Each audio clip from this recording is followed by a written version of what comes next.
పద పద వెళ్దాము పద స్కూల్ కి పాఠాలు చదువుకుందాం పద పాఠాలను నేర్చుకుంటూ మంచి మంచి అలవాట్లు నేర్చుకుందాం పద మంచి అలవాట్లు నేర్చుకుంటే మంచి పద్ధతి అలవడుతుంది మంచి పద్ధతులు నేర్చుకుంటే మనము గొప్పవాళ్ళం అవ్వచ్చులే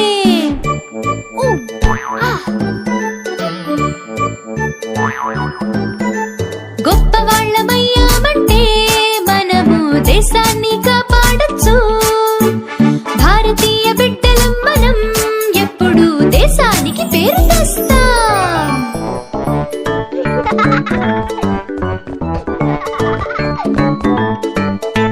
ఏంటి పప్పు స్కూల్ గురించి తెలుసుకున్నావా?